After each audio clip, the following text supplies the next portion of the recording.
Clerk, a roll call, please. Councilmember Hawkins. Present. Councilmember Shanklin. Present. Councilmember Rashad. Councilmember Arthur. Present. Councilmember Purvis. Councilmember Baker. Present. Councilmember McCraney. Here. Councilmember Reno Weber. Present. Councilmember Owen. Here. Councilmember Mulvihill. Here. Councilmember Kramer. Here. Councilmember Blackwell. Here. Councilmember Sine. Here. Councilmember Fowler. Councilmember Chapel. Here. Councilmember Reed. Here. President Winkler. Here. Councilmember Parker. Councilmember Piagentini. Here. Councilmember Benson. Present. Councilmember Rui. Here. Councilmember Engel. Present. Councilmember Hudson. Here. Councilmember Flood. Councilmember Batchon. Present. Councilmember Atkinson. Councilmember Fowler. Councilmember Parker. And Councilmember Flood. Here. Mr. President, you have 23 present and a quorum. Thank you. Okay, Councilmember Purvis has excused absence, Madam Clerk. Colleagues, on Monday, our entire community was wounded when a gunman opened fire at Old National Bank on East Main Street. 5 employees at the bank were killed, and 8 other people, including LMPD officers, were injured and taken to U of L Hospital. Later that morning, a little more than a mile away, another shooting occurred, leading to another person being lost and another injured due to gun violence. On behalf of the Louisville Metro Council, I'd like to first offer our deepest condolences to the families of those whose lives were taken. Josh Barrick, Deanna Eckert, Tommy Elliott, Juliana Farmer, and James Tutt, and then Shavon Moore at near JCTC. Our hearts are broken for you and all of those who are impacted by the violence on Monday. We want to also express our support for those who survived this tragic event, who have a long road to recovery, either through physical or psychological healing. You will continue to be in our thoughts and prayers. To our police officers and other first responders, thank you. Thank you for rushing into harm's way, undoubtedly saving more lives in the process. Words alone do not suffice, of course, but know that we are beyond grateful for your actions. We specifically pray for a quick and full recovery of Officer Nicholas Wilk, one of the first to arrive on the scene. Finally, we want to remember all of those who are impacted by gun violence in our city and in our Commonwealth. I pray that we will find solutions to prevent these events from happening in the future and the courage to act accordingly. Please join me in a moment of silence.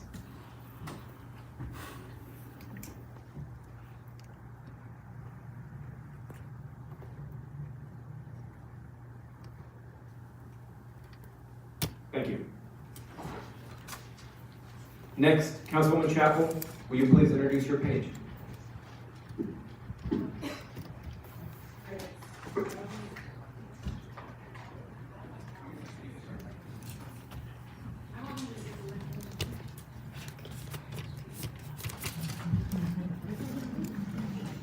Alright, hello everyone, I'm Councilwoman Chapel, and I'd like to introduce you to Gabriel Mays. He is a District 15 resident, and he is a student at Fraser Elementary. He is a big fan of soccer, animals, as well as science, and his love of science makes him want to be a weatherman one day. So everyone, I'd like to introduce you to Gabriel.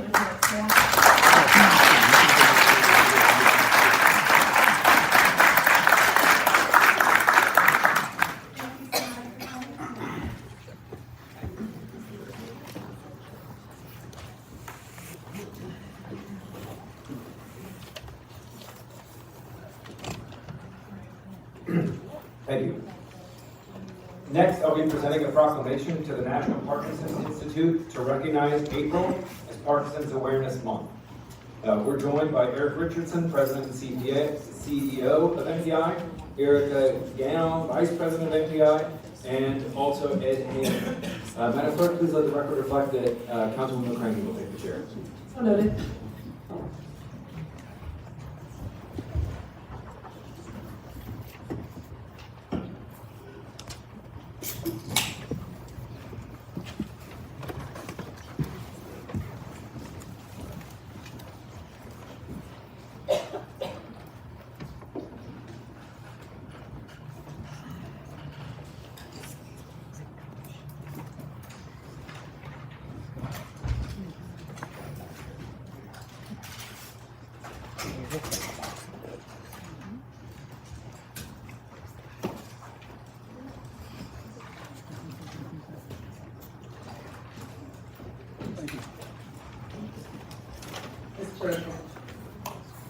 Thank you.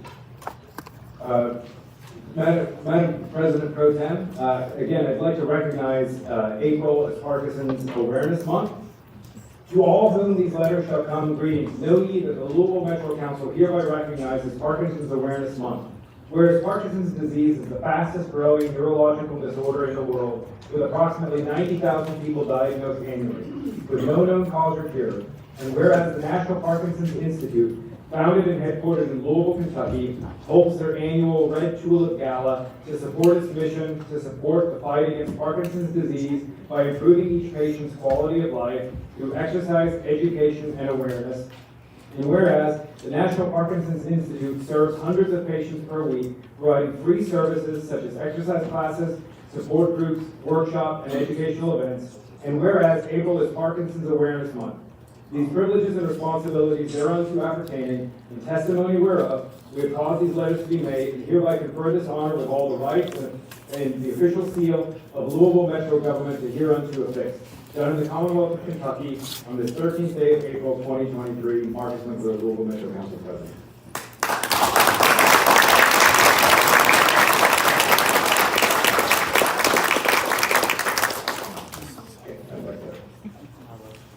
But somebody else I'd like to recognize, this young gentleman standing next to me is Mr. Heyman, Ed Heyman. So Mr. Heyman is a resident of District 17, and I wanted to call him out specifically, and I'll tell you why here in just a second. To all whom these letters shall come, greetings. Know ye that the Louisville Metro Council hereby honors and recognizes Ed Heyman. Whereas Ed Heyman was interested in learning more about managing the effects of Parkinson's disease, and whereas he found exercise is critical in slowing the disease's progression, and whereas Ed discovered a national program called Rock Steady Boxing, which provides 60 minutes of cardio led by a certified instructor, and whereas Ed mentioned this idea to Steve Tarver, who happened to be at the Northeast YMCA, where Ed has been a member for more than 30 years, and whereas that program has now taken off, and in just 5 months has more than 30 participants, whereas the Louisville Metro Council is grateful for Mr. Heyman taking action where he saw a way to benefit others in the community, therefore, a testimony whereof, we have caused these letters to be made, and the seal of the Louisville Metro government hereunto affixed, done in Louisville, Kentucky, this 13th day of April, 2023. Mr. Heyman, thank you.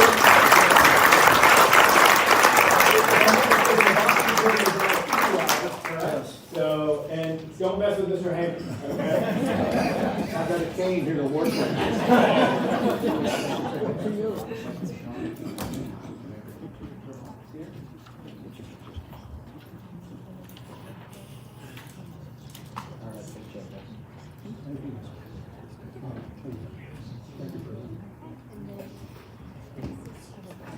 Madam Clerk. Yes, ma'am. Eric Richardson, the CEO and president of the National Parkinson's Institute. I wanted to thank you guys for having us here, especially during this week. It could have easily been postponed, and so we thank you so much. Parkinson's disease to us, as somebody who's been working in the field for about 14 years, it's the most known disease by name, but probably the most unknown by anything else. And so this day actually couldn't have been any better to do this on, because just several hours ago I was notified that the biggest breakthrough in Parkinson's disease that has ever happened today. That they found that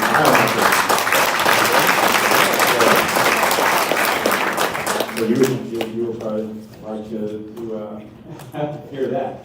And so Yes. Hearing once they can find biomarkers for the disease, that is, you can fast track either a cure or to put a stop to it. And so that today was the day that they found biomarkers for Parkinson's disease.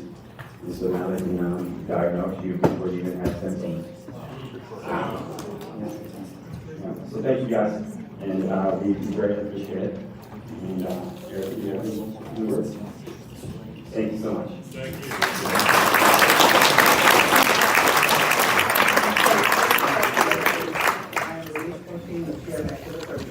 Okay.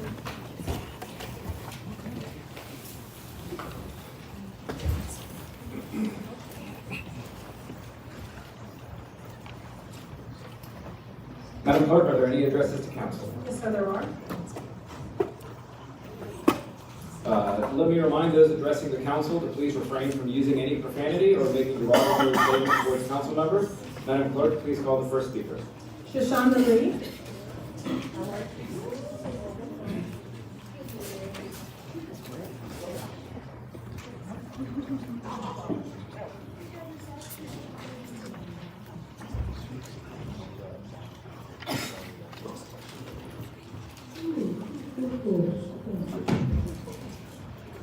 Hello, everybody. My name is Shonda Lee, and I'm an activist, community activist here in Louisville, Kentucky. Thank y'all for allowing me to speak, because last time I was here to speak, I was escorted out by the police. I want to ask y'all to, let's do something different. I appreciate the council members who spoke highly in the protesters' favor at the last council meeting when y'all was going over the DOJ report. I feel like y'all are a major part of LMPD. I hold y'all very responsible for the actions of the officers. Those officers have been running them up for way too long. And members of the community have been in these chambers voicing their thoughts, their opinions, their feelings, and their personal encounters with these officers. Asking y'all to vote no on the raises. That y'all keep extending to them like they're doing a wonderful job. Y'all are the city council. The city council. For me, that means you are responsible for our city. We have 26 council members who are over 26 districts here in Louisville, Kentucky. Take a moment and look at your district. A lot of them is a mess. But back to these police officers. And I don't want to sound insensitive to the tragedy that Louisville, Kentucky experienced on Monday, and I do send my condolences to the family members and the victims, and my heart weighs heavy for them. But I want to talk about one officer in particular. It's a shame that we can't have good without the bad. And Officer Corey Galloway is now known as a hero, go figure. Labeled superhuman by some journalists within the Imperial Journal. That same officer slammed a 14-year-old female down to the ground while she was trying to help her friend. That officer broke the wrist of another female while she was live streaming during the protest. That same officer put his knee in the back of another protester while that protester was getting beat by another LMPD officer. That same officer is involved in multiple lawsuits against him. He will probably be named in the DOJ report. How is this officer still able to train other officers? The one officer he was training got shot in the head on Monday. It will be appreciated and respected if y'all would take a more in-depth look at these officers involved incidents in the DOJ report before agreeing to pay another $1 to LMPD. Also, I believe that since the DOJ report has come out, y'all should figure out a way to stop that $220 million raise we told y'all to vote no on.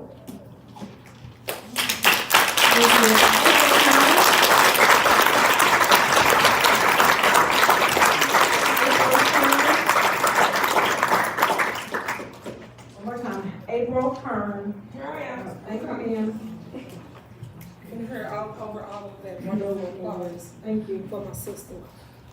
Hello, my name is April Hearn, and I'm going to keep this as short as I can. I am here to discuss my concerns and questions that I have about the DOJ report as well. The DOJ report finding 1, it states that we have reasonable cause to believe that LMPD engages in a pattern or practice of excessive force. And this is your government that is writing this report. You can find that on page 11 of the DOJ report.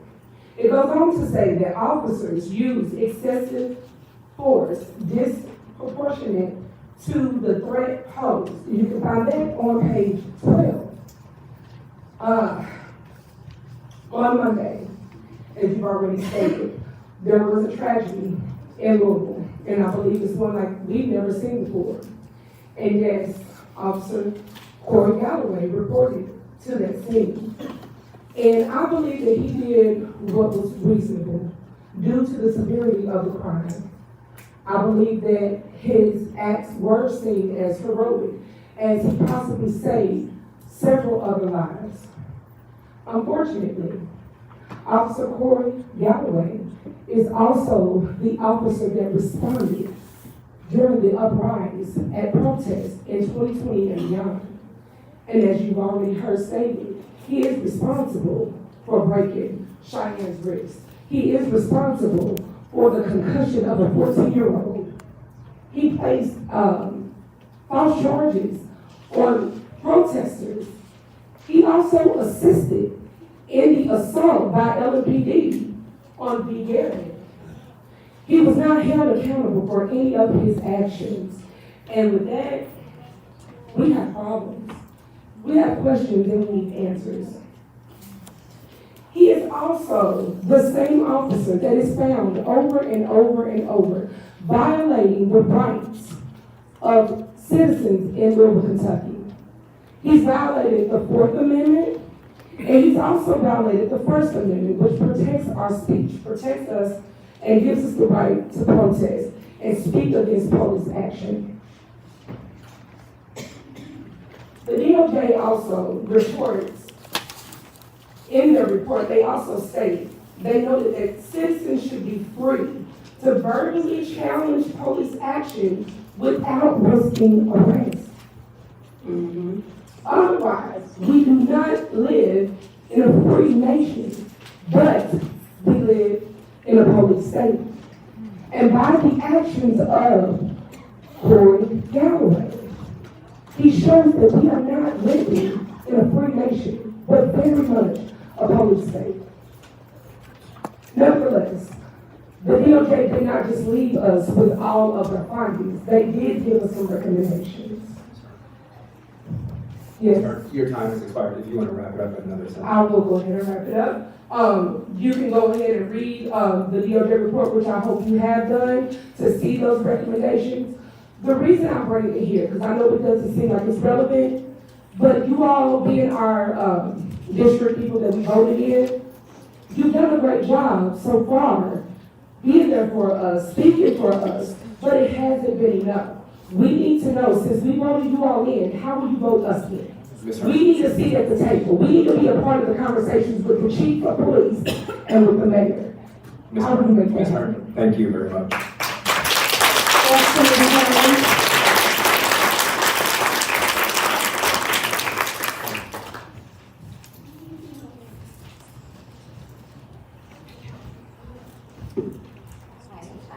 So the rise of the household abuse in the city is staggering and honestly embarrassing. In the 1 year of June 2021 through June 2022, 5 houseless camps were cleared. In the same time period, which is actually just 2 months shorter, from June 2022 to the present, the city has claimed 92 houseless camps. I watched live as the police department detained a well-known local activist as he was on his way to feed the houseless. They detained him under suspicion while they checked the surveillance video and then eventually let him go. But in all honesty, it was to delay or halt his service of breakfast to the houseless community. And then I'll just also point out at the time that in the same time period, 13 people have died in Louisville Metro Jail. So the DOJ report actually is relevant because it points out civil rights violations of LMPD as they pertain specifically to the abuse of the houseless population in the city. And I'm sure you remember during the Breonna Taylor protest when camps were accidentally claimed. I actually think probably that outreach and assistance and education that Breonna Taylor protesters were offering that community was more of a threat, and that those accidental things were accidents at all. More recently, in the days and weeks leading up to the 2016 tournament, camps were cleared, the house was removed, and within a day, the new camp was again cleared. According to the city statement, the accumulation of human waste and safety were a concern, but, cans were cleared in an effort to protect the public because of accumulation of human waste, but one had a hard time believing that moving to a new camp, and then within 24 hours, we would have enough accumulation of human waste to then move. And they're being forced to move in broad daylight, which puts them at risk for trespassing charges and arrest, and might I remind you about those 13 deaths in the LBC, jail in the past year. So, it would be my opinion, I guess, probably that these people maybe aren't as show-worthy as basketball trophies and horses. So that's why they're being removed. With Derby a month away, even today, the majority of Broadway was clean. And I guess that maybe by Derby, then we can all pretend that Louisville was perfect. Louisville is making significant changes, and Louisville actually cares because our streets are clean, right? And it looks beautiful. So everybody's bringing money into the city, but as for the people actually in this city, are you even listening to them? So, I guess my summary at this point is, are you the Metro Council that, kind of a bitch to the mayor? Or are you actually gonna do something about it? Because people out there are having their civil rights violated, and y'all actually look weak.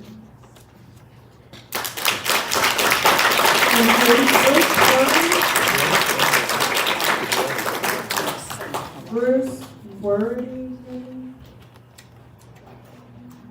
Bruce? Ms. Shawn Daniels? I want to thank everybody for allowing me to speak today, and I want to say to you, President, my wife wanted me to let you know for that time that you spent that I should offer you something to drink for the water you was doing. I apologize for that.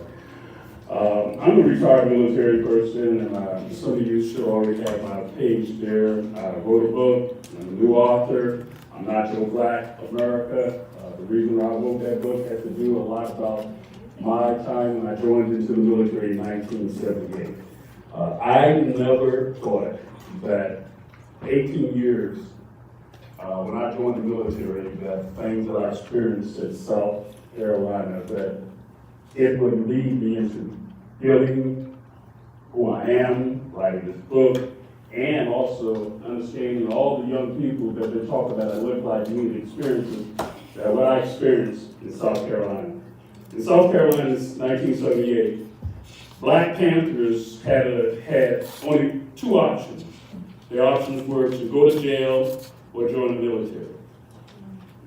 I was there, my whole platoon were older than me. I was 18 years old. I was a little kid coming out of Miami. And I received a blanket party from them, okay? That blanket party actually, the military says, make a boy into a man, and made me a man. But the things that I learned is the terminology, the dominant European culture. The dominant culture. These men told me that they could not defend their wives, their children. They had to escape into the military to escape going to jail because the government that they relied on would not defend them to help them to defend themselves. So now we have the dominant majority right now in the 21st century. It's a new dominant majority now. You have the Asian Americans. You have the American Europeans, and that's anyone who can pass as white, like Jews, anyone who can pass as white, that's the second class. And then we have what we call the American Latinos. That's next. Guess who's in fourth place now? We, the descendants of American slaves. We are in first place. You know what? I don't even see that changing for us no time soon. So the only thing we can have is get our respect. And that's what I'm going to talk to you about. I got to get my respect for all these young people that look for me. They need their men, husbands, and fathers, and uncles to know that I give respect to you all. And I'm going to right now say there's one person I need to give respect for. I already addressed this to you. I don't know what's going on with this mayor. I really don't understand what's going on with this mayor. But someone should have told the mayor that I was the wrong person to snub at a Martin Luther King birthday presentation on January, when I'm sitting out, waiting to apologize to him for our events that we had on Twitter, he snubbed me. Do he know who I am? Oh, maybe he didn't know who I was. Google me. I'm the wrong person. Maybe he should have snubbed. And sir, I'm asking you to make an appointment for me and him to get together. And I want you to be there because I no longer trust him. If we're going to get respect as descendants of American slaves, we got to start with our mayor, we got to start with our governors, we got to start with the dominant European culture, and that's why I'm no longer your black America.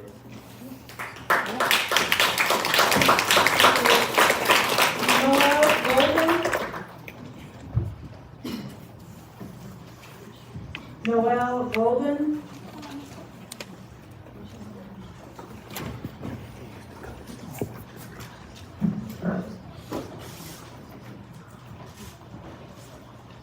Good evening. My name is Noel Ennis Golden, and I live in Metro Council District 6. Hello to my new councilperson.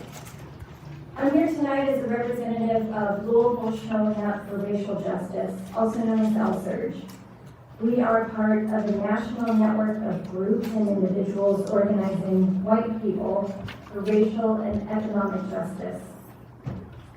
Louisville Showing Up for Racial Justice strongly opposes the years-long call to construct a new jail here in Louisville. This call recently made headlines again after David Byer included it as a key recommendation for how to address the deadly problem of overcrowding in our jail. As far as LSURJ is concerned, the construction of a new jail doesn't make sense on many levels. But I want to focus on just one this evening in the short time I have. Let me ask you this. Do you know who is sitting in our jail right now?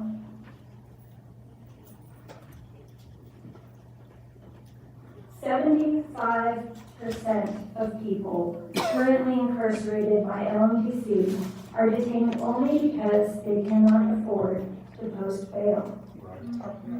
This is according to the Fraternal Order of Police. 3 of 4 people sitting in our overcrowded jail right now, have not even been convicted of a crime. And according to the U.S. Constitution, they are innocent until proven guilty. And yes, they await trial behind bars. 74% of people in our overcrowded jail. If you're not looking up here, what are you looking at? That's right. 74% of people, 3 of 4 people in our overcrowded jail have not been convicted of a crime. Who did not hear that? Who does not understand that? Are they innocent or are they guilty? Are they innocent until proven guilty? I am asking you this question. You need to answer this question, not because this is for this body to decide. We understand this is a judicial issue. However, what message do you send when you support the construction of a new jail for people, 74% of whom should not be there?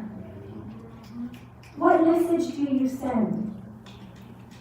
Why on earth would we construct a new jail to fill it with people who shouldn't be there in the first place? The best way to prevent unnecessary deaths in our jail is to prevent people from unnecessarily and unjustly being there in the first place. Ms. Golden, your time is up. Thank you. Samuel Wild.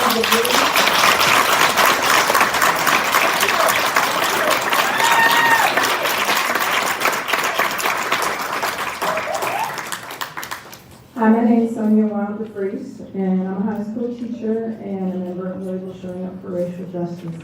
Good to be with y'all here. Angela Davis said, prisons do not disappear social problems, they disappear human beings. Homelessness, unemployment, drug addiction, mental illness, and illiteracy are only a few of the problems that disappear from public view when the human beings contending with them are relegated to cages. When I first moved back to Louisville over 20 years ago, I met Ann Reynolds, mother of Adrian Reynolds, who was beaten to death in the Louisville jail by officers. Some years after that, my childhood sweetheart was arrested for drunk and disorderly conduct and thrown into a cell. He went into delirium tremens and he died in that cell. Last fall, I did voter registration in the jail and met a woman who had been there 6 months already awaiting trial. She had overdosed on fentanyl, and when an EMT brought her back with Narcan, she flailed out. So now she has a drug charge and an assault charge. She is still there because her family cannot afford bail. Our jails are filled with people who need support but get locked up instead. A new jail is not the solution. We need to commit to dismantling the legacy of racist and economic inequality that fills our jails with poor and working class people, mostly black and brown. We need an end to the inherently unjust cash bail system. We need to commit to a Louisville where every single person matters and can thrive. We need affordable housing, job training, mental health services, substance abuse programs, recreation and community centers. We need to support and engage our youth. Instead, our city keeps pouring money into arresting and imprisoning people. Kentucky is the third in the nation when it comes to children with incarcerated parents, and children with incarcerated parents are 6 times more likely to be locked up. But as we meet here tonight, there are plans to build a $400 million new jail. Every year, more money goes into policing and jails, and it is not making anyone safer. We do not need a new jail. We need creative, community-centered solutions. We have a wealth of vision and voices in this community, over here. And if city officials will listen, and we do have the resources. In fact, I'd say we have at least $400 million to start with. Thank you.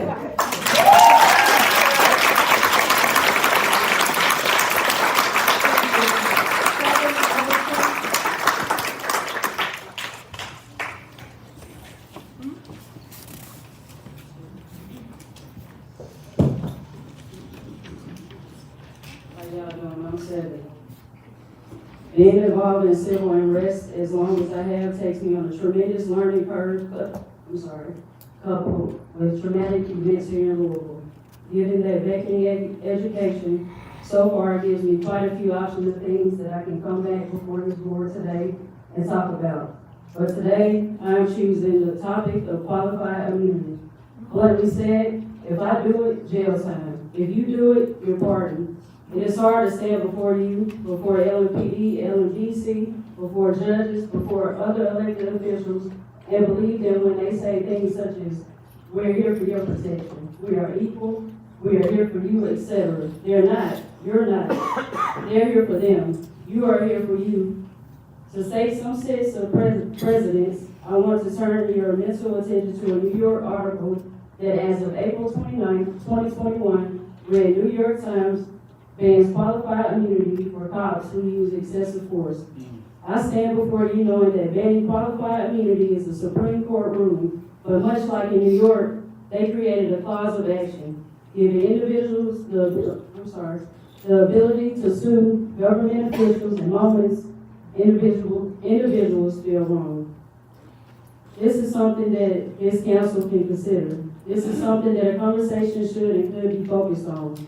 If we truly are equal, start the process of creating cause of action, laws here in Louisville, to where you can be held accountable, just as I'm forcing you.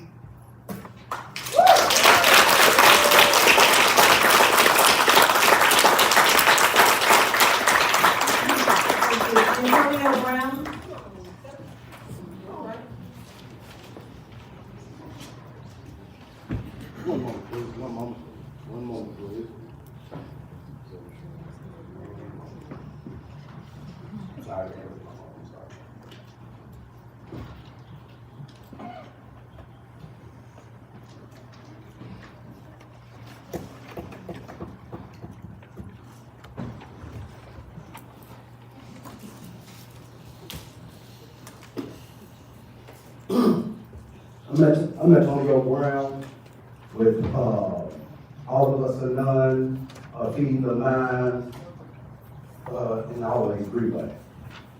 Why can't we get change here? As we see our Metro Council is segregated, just like our communities. I ask myself, is this a de facto order? Passing bills? Opposing bills that y'all know is for the better for our community? Just because you don't like the other party or the other race? Who knows?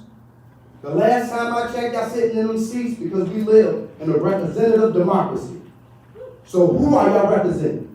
Our mayor seemed to be spitting in our face by investing in LMPD, knowing they was under investigation, and was found guilty of corruption. And by the look of it, breaking the law by doing so. Plus, we know the real deal with the land banks and authorities and the big name corporation buying and gentrifying our neighborhoods. We know which Metro Council members got their hands in the cookie jar. We know at least 11 of you was in office in February 2019 when the Metro Council members published the Louisville House and Needs Assessment. So I ask you again, who are y'all representing? Developers or the citizens? Commercial interests or the communities? Building the gym shouldn't be on the table for LMPD. If they need a therapist, we know a few. My brother D was beaten up by an officer who is still on the same course right now. He's been seeing the therapist, so have I, and many others that's in this movement. After being gassed and harassed in other situations, I don't have time to list. As y'all can see, I'm a black man. I've been profiled my whole entire life by the same kind of cops that's on the force today. I say all that to tell you this. Actions speak louder than words. Just like y'all want progress in the next 4 years, in the next 4 months by the mayor's office, we want progress from y'all. And building a port to put needle boxes in it shouldn't be an option. There's other things that y'all can do can help the situation, like building rehab centers. Thank you.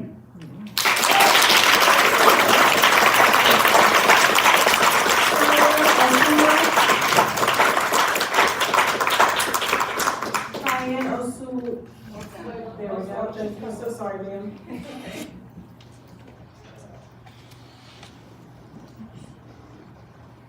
My name is Cheyenne Oswella. On May 28th of 2020, so many of our lives changed in ways many of you may never understand. The protesters are people who gave up everything to fight for what we knew was right, even while being ridiculed and told lies that Breonna Taylor was a criminal who deserved what happened to her. Even while standing on 6th and Jefferson being tear gassed and shot with not only rubber bullets, but real ones too.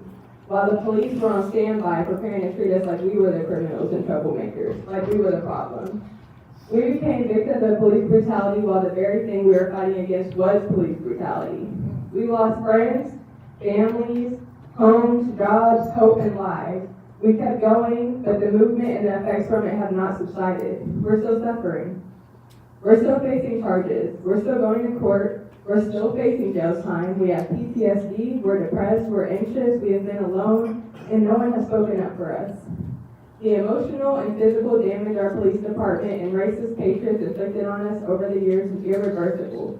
The lack of acknowledgement by people who have the means to speak up is irreversible, but accountability goes a long way.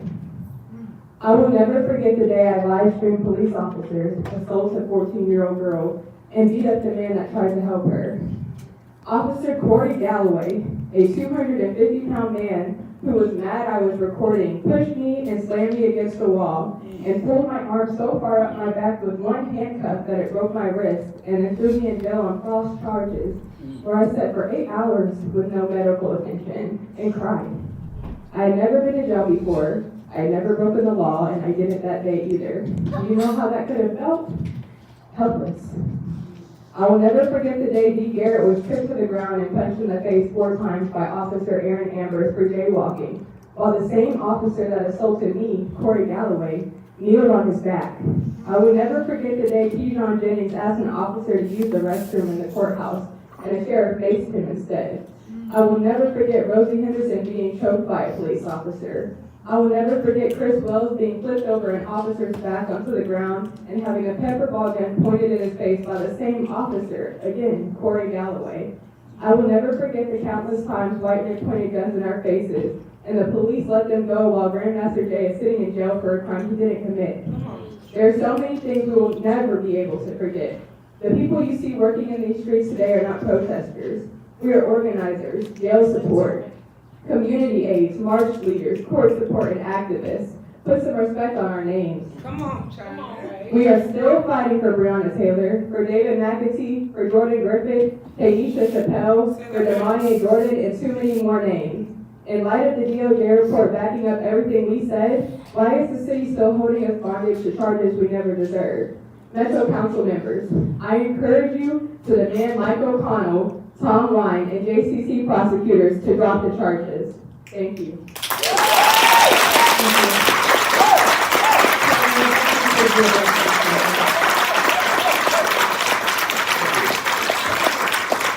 Next, we have approval of council minutes for the regular meeting of March 16th, 2023.